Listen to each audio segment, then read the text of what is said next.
Bonjour à toutes et à tous et bienvenue sur Mystic Moon, l'ésotérisme pour tous.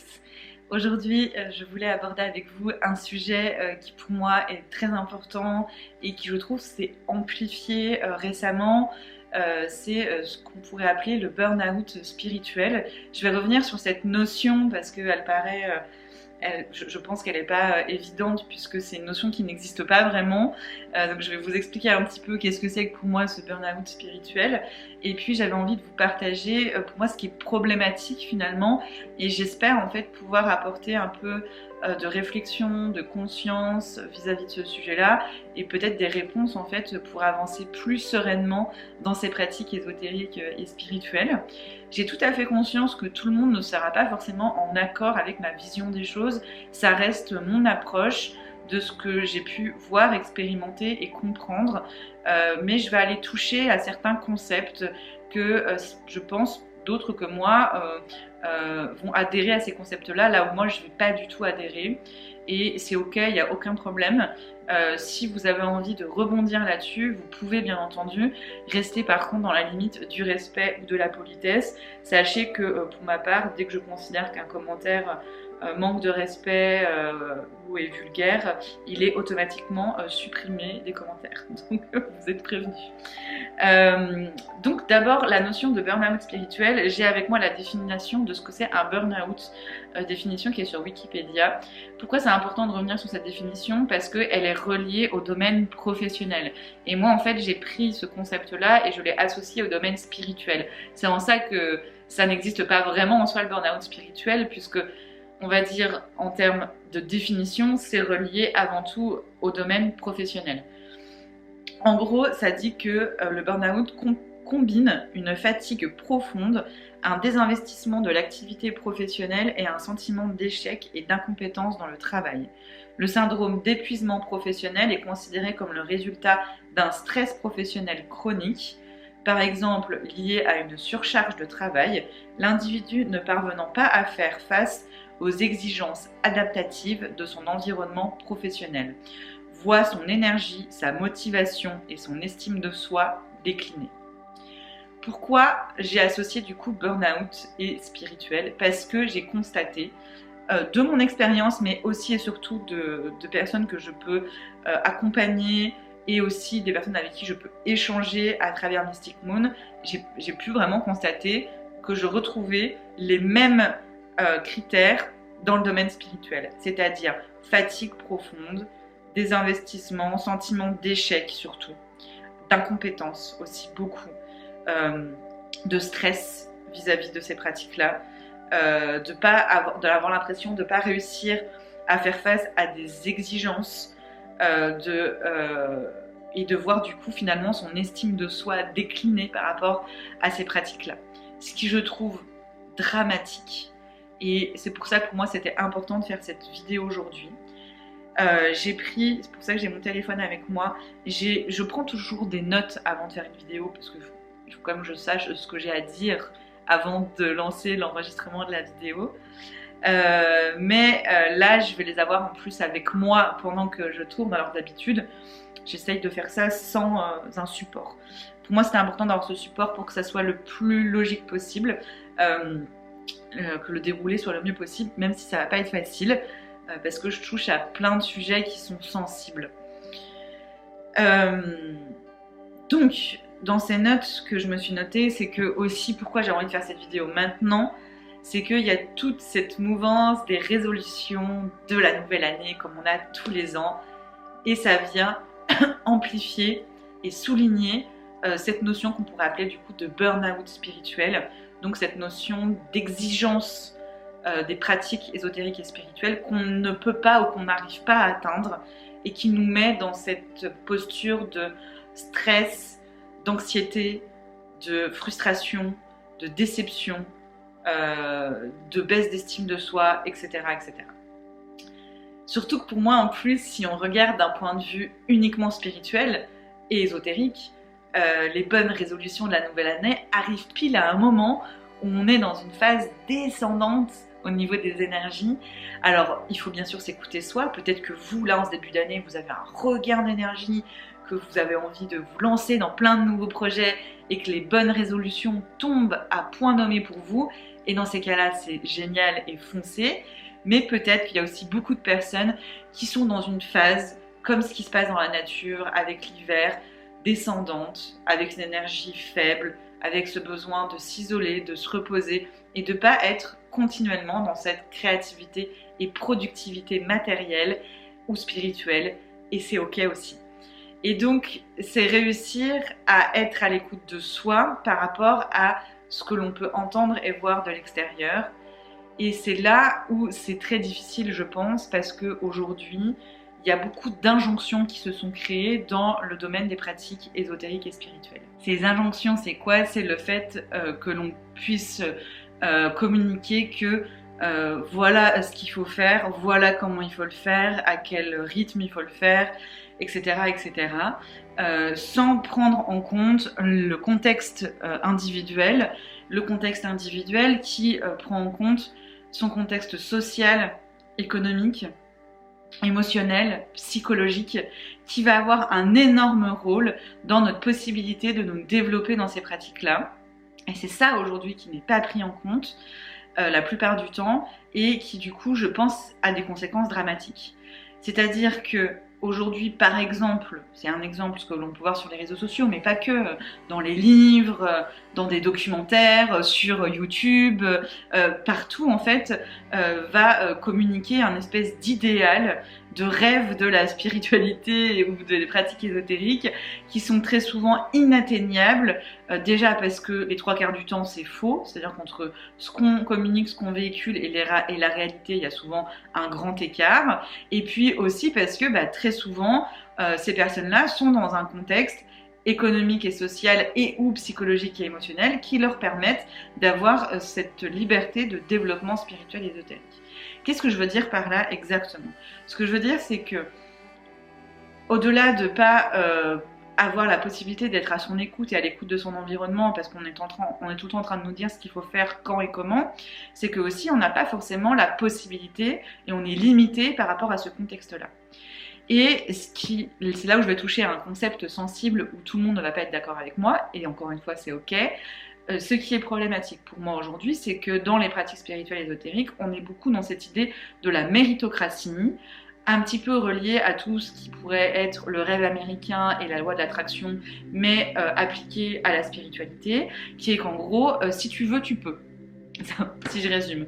En gros, ce truc de beaucoup de personnes qui me disent mais moi j'arrive pas à faire de la méditation tous les jours, j'ai vu plein de routines et je voudrais appliquer ces routines où je devrais passer 1 heure tous les matins à faire du yoga, de la méditation et un smoothie et je n'y arrive pas à écrire dans mon journal, etc. etc. Je n'y arrive pas, je suis nulle, j'essaye mais c'est pas possible et je comprends pas pourquoi, parce qu'il y en a qui arrivent mais moi j'y arrive pas, et finalement c'est de ma faute quoi, c'est-à-dire que j'ai pas assez de courage, j'ai pas assez de force mentale pour le faire, et donc je vais me dénigrer et je vais descendre dans mon estime quoi. Alors que il n'y a pas du tout la prise en compte du contexte social, économique, psychologique et émotionnel. La méritocratie, c'est quoi? Si je résume, mais si vous voulez en savoir plus, allez voir sur internet ou des livres qui parlent du sujet. J'ai pas de source précise à vous donner, mais il en existe beaucoup. La méritocratie, en gros, c'est tu as ce que tu mérites. Et que si tu ne l'as pas, c'est que tu n'as pas suffisamment fait ce qu'il fallait pour l'obtenir. En gros, tu as ce que tu mérites dans le sens où il faut c'est à toi en fait de te dépasser et de faire ce qu'il faut pour atteindre tes objectifs, tes rêves.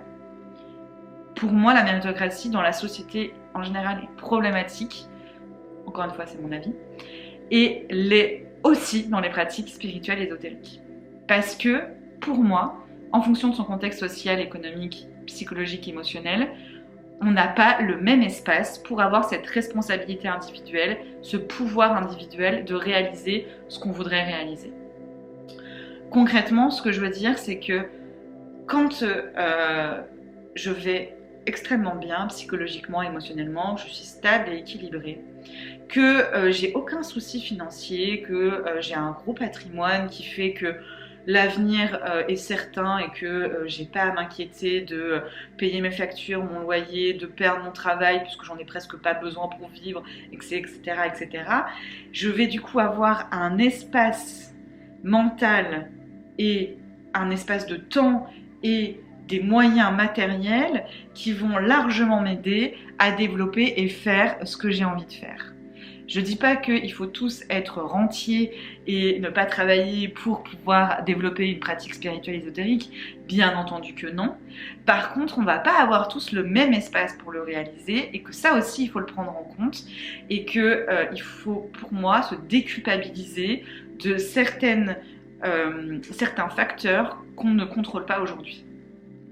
Donc si je suis au SMIC ou au RSA, que j'ai des enfants à gérer, que j'ai du mal à payer mes factures, à remplir mon frigo et avoir un toit sur la tête, oui, il est plus compliqué de trouver de l'espace-temps, déjà, parce que j'ai moins de temps, parce que j'ai plein de choses à gérer, de l'espace mental, parce que j'ai plein de choses à m'occuper, et en plus du confort matériel pour pouvoir réaliser tout ce dont j'ai envie dans la vie en général, et là sur le sujet de cette vidéo, en particulier dans les pratiques ésotériques et spirituelles. Et c'est là où pour moi il y a un problème, ce problème d'essayer de calquer des vies soit pas réelles, soit très loin de son contexte à soi. Et moi-même, je suis pas du tout un exemple. C'est-à-dire que malgré que je suis pas dans un confort de vie matérielle incroyable, j'ai ce qu'il faut, voilà. J'ai toujours cette angoisse du futur, de est-ce que je vais avoir suffisamment pour vivre dans le futur, c'est sûr, parce que je n'ai pas des ressources matérielles infinies, mais en tout cas, là, dans l'instant présent, j'ai l'essentiel. Je travaille de la maison, donc j'ai pas les trajets à faire pour aller travailler, j'ai pas d'enfants, donc j'ai quand même un espace-temps qui est quand même assez conséquent pour pouvoir faire mes pratiques. Après, au niveau mental, psychologique, émotionnel, j'ai des difficultés, je suis quelqu'un de très anxieux et donc parfois même si j'ai le temps concret parce que je travaille de la maison, etc., j'ai pas l'espace mental pour pouvoir faire ce que j'ai envie de faire. Donc au-delà de l'aspect social et économique, il y a aussi le contexte psychologique de la personne à prendre en compte. C'est-à-dire que même si tout va bien dans ta vie, si toi tu es dans un état dépressif ou dans un état d'anxiété, ça va potentiellement bloquer en fait ce temps que tu vas donner à ta pratique. Donc oui, je dis pas que parce qu'on a un contexte difficile, du coup, il faut rien faire et qu'on peut rien faire. Je veux pas aller non plus dans l'extrême inverse de dire on n'a aucun pouvoir et aucune possibilité, parce que je pense qu'on en a, mais dans une certaine limite qu'on ne contrôle pas, qui est le contexte typiquement social et économique, et où parfois, même si on a très envie d'avoir un métier hyper cool et qui nous permette de bien vivre, c'est juste parfois pas possible, et des fois il y a juste des impossibilités, quoi. Donc je pense qu'il ne faut pas tomber dans l'extrême inverse de se dire du coup je ne fais plus rien, je m'isole et j'attends que la vie passe. Bien entendu que non, et je pense que c'est important en effet de pouvoir avoir cette liberté d'agir pour soi et de mettre des choses en place pour soi, etc. Mais sans non plus entrer dans cette culpabilisation, cette pression, ce stress, cette anxiété, cette baisse d'estime de soi parce qu'on n'est pas en capacité de faire tout ce qui nous paraîtrait être bon de faire par rapport à ce que l'on peut voir par ailleurs, qui ne peut pas s'appliquer à soi parce que c'est pas le même contexte. J'espère que vous comprenez ce que je veux dire, parce que c'est vraiment pas facile à expliquer. Il y a du coup cette notion de la productivité dans les pratiques ésotériques et spirituelles qui pour moi est vraiment problématique. Cette idée de toujours produire plus, faire plus de choses et encore et toujours plus, et où du coup on a cette pression de productivité qui est déjà pour moi problématique dans notre société et qui est en train de se déverser dans les pratiques spirituelles et ésotériques, où pour moi on devrait être à l'inverse. On devrait être dans l'économie justement par rapport au fait d'aller vers l'essentiel, d'aller faire ce qui fait du sens, de le faire en conscience, et que du coup on ne devrait pas être soumis à des logiques de méritocratie, de productivité, et c'est là où je trouve que c'est hyper dommage parce qu'on perd l'essence même de ces pratiques-là finalement. Exemple très concret me concernant et concernant peut-être des personnes qui regardent cette vidéo, il s'agit de la Box Magie Saisonnière, qui est une plateforme en fait sur laquelle je diffuse des contenus tous les mois en lien avec les énergies de la saison et de la lune. Pourquoi je vous en parle? Parce que ça a été très révélateur de tout ce que je vous dis là. Ces contenus-là sont extrêmement accessibles en termes de tarifs par rapport au nombre de contenus qu'il y a. Ça ne veut pas dire que tout le monde peut se le payer, parce que ça reste quand même une somme, même si elle est petite, ça reste une somme à sortir. Mais pour moi, j'avais très à cœur que ça soit le plus accessible possible, parce que j'ai été dans le manque pendant très longtemps, que j'ai aussi été en galère financière un certain temps, que je sais ce que c'est, que j'ai pas pu faire appel à plein de ressources parce que j'avais pas les moyens, donc c'était important pour moi de le rendre accessible. Et j'étais vraiment dans la volonté de me dire, je vais créer beaucoup de contenu tous les mois, un maximum que je peux, pour que tout le monde puisse s'y retrouver et tout le monde puisse piocher ce dont il a besoin en fonction de son temps, de son contexte, de son envie, voilà, et que ça va sûrement évoluer d'un mois à un autre. Un mois, tu auras envie et la possibilité de tout faire, et puis un mois, tu pourras pas. Et je me suis rendu compte que ça avait généré exactement tout ce que je vous raconte là dans cette vidéo par rapport à certains membres de la box. Des personnes qui sont rentrées dans une culpabilité et dans une baisse d'estime de soi parce qu'ils n'arrivaient pas à tout faire de ce que je proposais dans la box Magie Saisonnière. Et je me suis dit mince, parce que c'est vrai, c'est l'inverse que j'ai envie de partager et de transmettre. Donc je pense que les créateurs de contenu ont une responsabilité, mais je pense qu'on a tous notre responsabilité vis-à-vis de ça, et c'est pas parce que je publie plein de contenu dans la box que vous devez tout faire. C'est ce que j'ai essayé d'expliquer aux membres de box. Au contraire, j'ai prévu pour que, quoi qu'il arrive, vous en ayez pour votre argent. C'est-à-dire que vous fassiez un quart, la moitié des contenus qu'il y a dans la box, c'est rentable, vous en avez pour votre argent, donc pas d'inquiétude. Mais je sais qu'il y a des personnes qui ont plus de temps, plus d'envie, et bah du coup pour ces personnes-là, il y a aussi la possibilité. Et c'est vrai que du coup quand on a envie de s'adresser à un grand nombre de personnes, bah finalement, quand soit on s'y retrouve pas, bah du coup on va rentrer dans cette culpabilité et autres.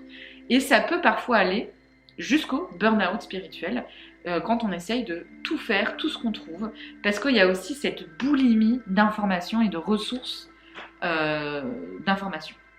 Ça c'est un point aussi que j'avais envie d'aborder, dans le sens où je pense que c'est hyper cool qu'il y ait autant aujourd'hui de ressources et de sources d'infos sur ces sujets-là, et ça je le remets pas du tout en question.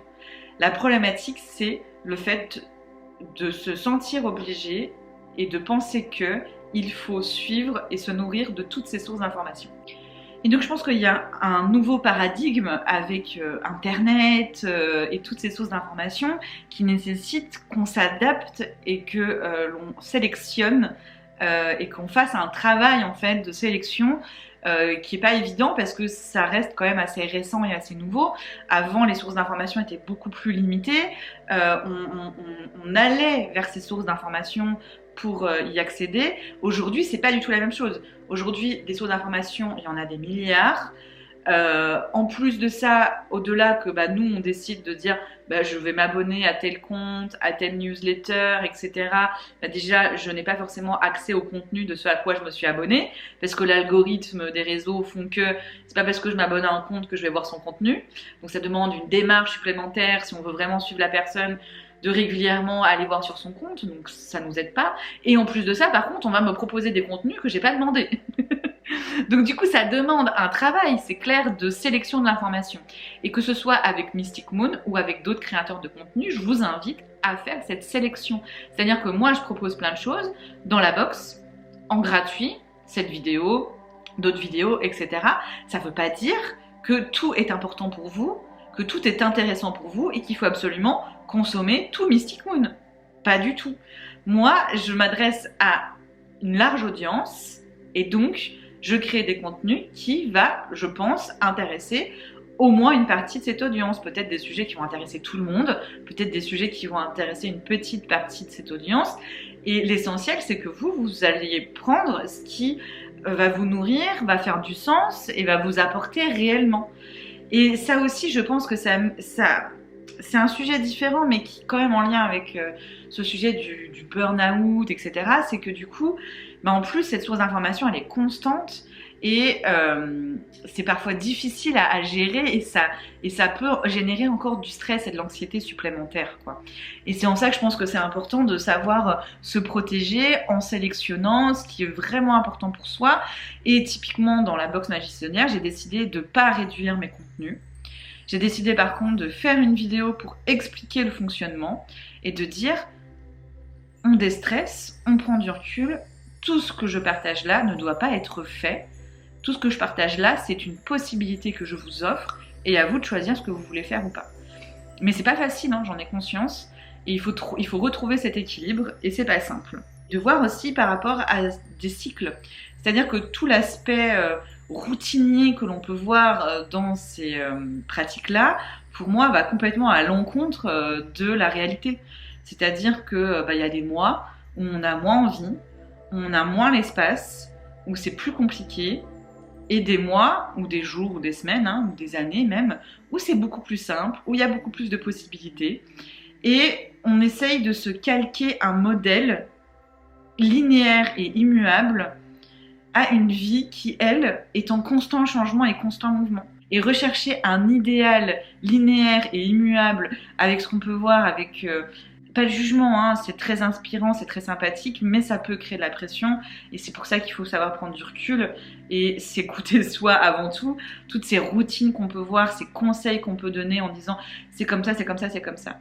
Moi, c'est ça qui m'embête aussi, c'est que on pousse de moins en moins à la réflexion et on donne de plus en plus quelque chose de tout près qui paraîtrait la réponse idéale à tout le monde et où du coup, quand on n'arrive pas à se caler à cette réponse apparemment idéale pour tout le monde, et on rentre dans cette culpabilité, on rentre dans cette baisse d'estime de soi, cette pression, ce stress, etc. etc. C'est-à-dire qu'il y a aussi un peu, j'ai l'impression, ce message qui est passé, ce sentiment que si j'ai une pratique spirituelle et ou ésotérique qui répond à tous ces codes-là que je peux voir, etc., alors ma vie sera merveilleuse. Non, pas du tout.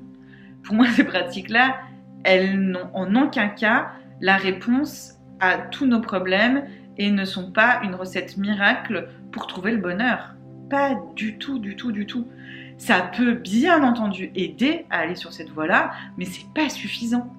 C'est-à-dire que, si je prends mon exemple personnel, je suis pas quelqu'un avec un état dépressif, je suis pas quelqu'un qui est soumis à des états dépressifs.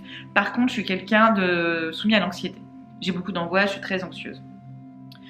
Et donc, la spiritualité, mes pratiques ésotériques m'ont aidé à retrouver du recul par rapport à des situations. Donc, par ce recul, à diminuer mon anxiété et à m'ancrer, à être plus dans l'instant présent et donc aussi par ça diminuer mon anxiété. Mais c'est pas suffisant. C'est pas parce que je vais faire une méditation tous les matins que mon anxiété va s'envoler. Pas du tout, parce que ça va dépendre de mon contexte de vie et ça va dépendre aussi de comment je me soigne par rapport à cette anxiété et que ma pratique spirituelle ésotérique ne suffira pas à soigner ça. Et en parallèle à tout ce que je peux faire, je suis également en thérapie et je vois une thérapeute qui m'accompagne sur ces sujets-là.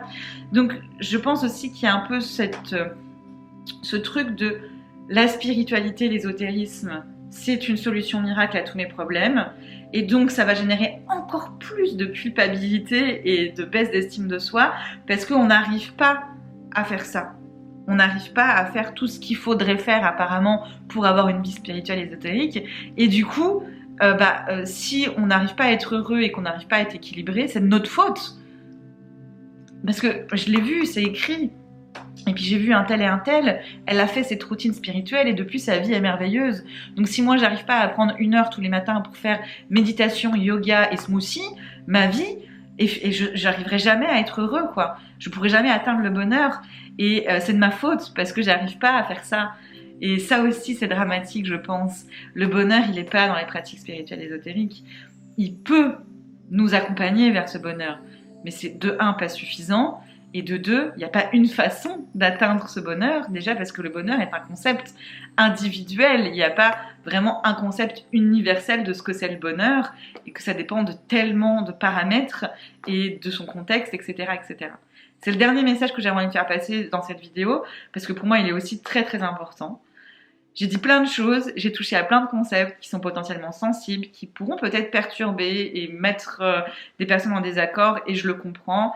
Moi, ma vocation là dans cette vidéo, c'était de, en tout cas, ouvrir une potentielle piste de réflexion sur ce qui est potentiellement toxique dans ces pratiques ésotériques et spirituelles, et que quoi qu'il arrive, même si vous n'êtes pas d'accord, si ça peut au moins ouvrir la réflexion et de se dire que il y a une possibilité que ça soit problématique, bah c'est déjà super cool, parce que j'espère que ça vous aidera à vous retrouver. En soi, je donne pas de solution, hein. Je vous dis pas, parce qu'en soi, il n'y a pas de solution unique et idéale. Je vous dis pas, bah du coup, il faut faire comme ça pour sortir de ce schéma. J'ai pas la solution, mais en tout cas, j'espère que d'avoir identifié les causes vous aidera peut-être à vous trouver des solutions. Et voilà, j'espère que ça vous aura apporté. Merci beaucoup d'avoir pris le temps de m'écouter. Et je vous dis à bientôt sur Mystic Moon.